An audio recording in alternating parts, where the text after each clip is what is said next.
Good afternoon. Very good. Yes. Go ahead, Hannah. How today is Wednesday? No. What is today? Are you doing school today? No. Saturday. So today is Saturday. The Bible Sunday. Reading Isaiah 13. 15. Very good. And tomorrow is Sunday. And tomorrow's Sunday. All right. Catherine, you have your story? All right. So you're going to focus on Daniel and the lion's den. All right. So you have your story. And we have ours. 7. Gabriel, do we have a thumbs up? You weren't sure? You were doing a thumbs down, thumbs up, thumbs. I'm glad we got a thumbs up from you. No, thumbs up. All right, bless you. Chapter 13. Pronouncement of judgment on Babylon. This is the prophecy against Babylon that God revealed to Isaiah, son of Amos. Raise high a signal flag on the barren hilltop. Shout out. Beckon my armies to invade the gates of the nobles. For I have given orders to my consecrated ones. I have summoned my mighty heroes, those who rejoice in my triumph, that they may execute my anger. Listen, a thunderous noise is heard on the mountain, like those of a massive multitude. Listen, kingdoms are in an uproar, nations are assembling together. The Almighty Lord Yahweh is mustering an army of war. They are coming from faraway land. From the end of the heavens, here comes Yahweh with his instruments of judgment, ready to ravage the entire land.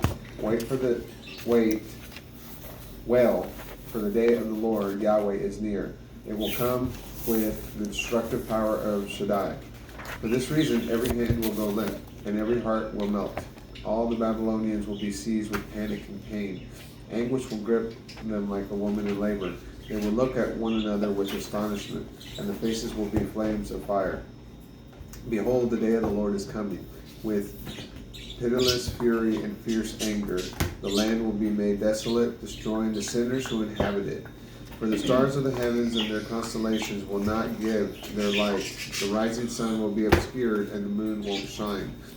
I will bring punishment to the world for its evil, and the wicked for their sins. I will shatter the arrogance of the proud, and will humble the pride of the high and mighty. I will make a person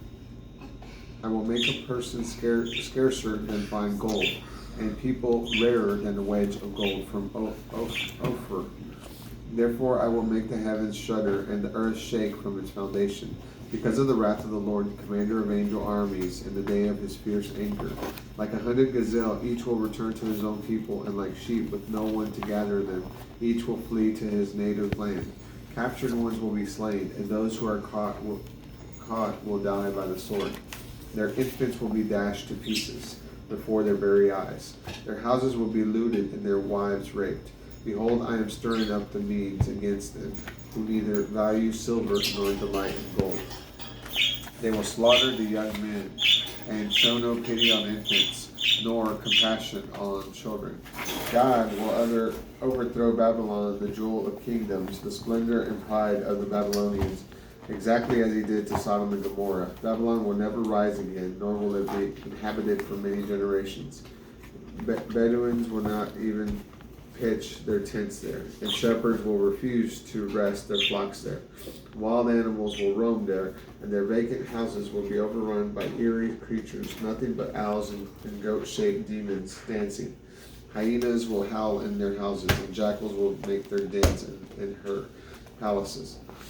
Babylon's time is up, and the days are numbered. Chapter 14, Restoration of Judah. The Lord Yahweh will make with most certainty show tender mercy to the Israelites. He will choose them again and settle them in their own land. Even foreigners will accompany them and join with the Jewish people.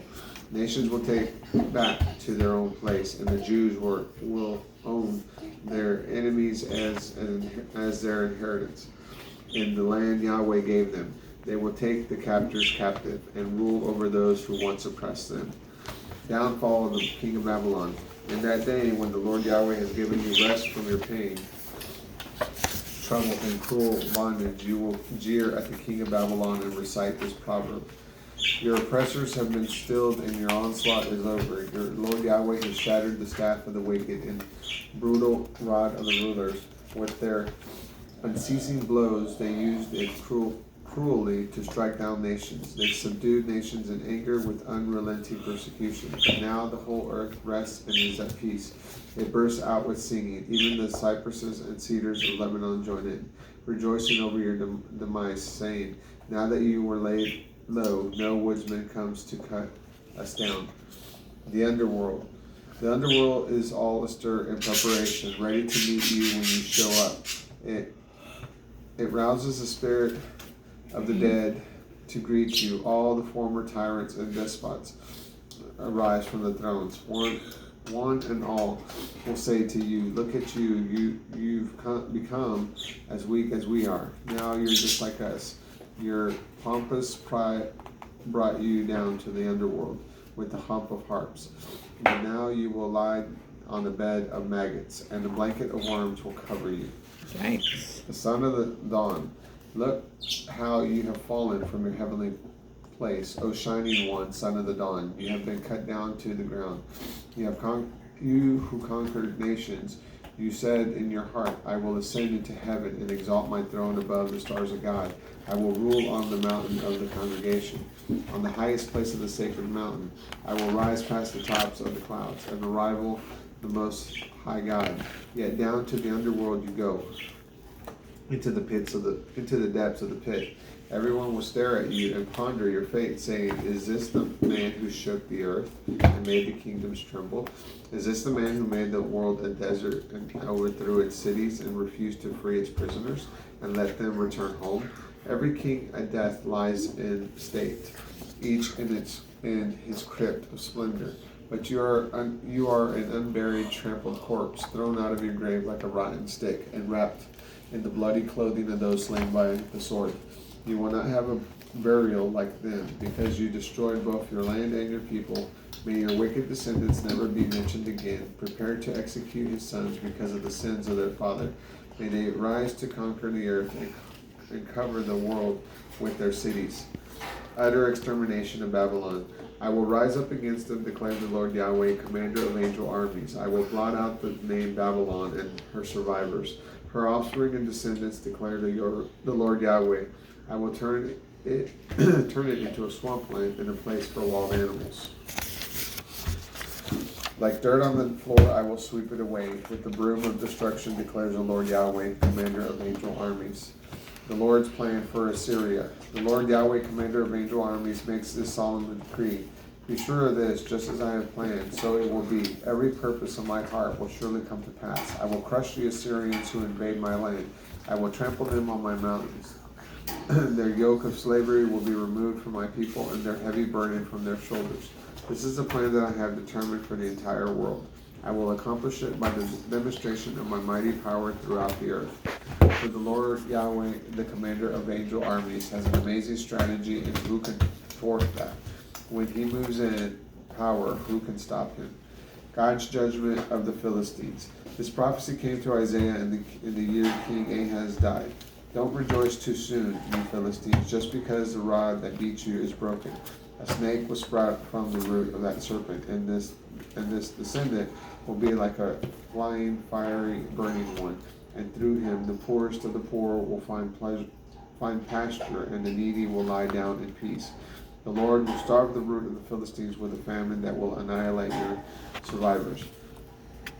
Wail, O gate, cry out, O city, melt with fear, Philistia. For a cloud of smoke comes out of the north, and there is no straggler among them. And what will be the answer of the messengers of the nations? That the Lord has laid the foundations of Zion, and in her that his needy ones will find shelter. Chapter 15. Oh, we have 15 Yeah, we too. got one more. The Lord's Judgment of Moab. Here is a prophecy concerning Moab. In the city of Ar was devastated, destroyed in the night. The city of Kir was devastated, destroyed in the night. The people of Dibon went to their temple to weep. They went up to their high place to lament. Moab wails with sorrow over what happened to Mount Nebo and Mount Medeba. Humiliated, every head is shaved bald, and every beard cut off. They pour into the streets wearing sackcloth. In public and in private, they fall down sobbing. The cities of Heshbon and Eliela cry out. Their voices are heard as far away as Jahaz. Even the bravest warriors of Moab are shaken to the core. My heart cries out for the people of Moab, for her fugitives who flee to Zoar and to Eglath Shelishah. Weeping, they climb the upward road to Luhith. The Lord cries of anguish are heard all the way to Horonium. Their loud cries. The loud cries of anguish are heard along the way to Horonium. The river Nimrim has dried up, the grass has withered, new growth has failed, and vegetation has vanished. Therefore the refugees take with them over the Wadi of the willows their possessions and the wealth that they have acquired. From one end of the land to the other, Moab is weeping. Her wailing reaches to Eglaim and Beer Elim, for the waters of Ammon are full of blood. For I have something even worse in store for them, lions for the fugitives of Moab, and upon the remnants of the land. That is Isaiah 13:15. Bye, baby. Comment. Comment. Video. Bye.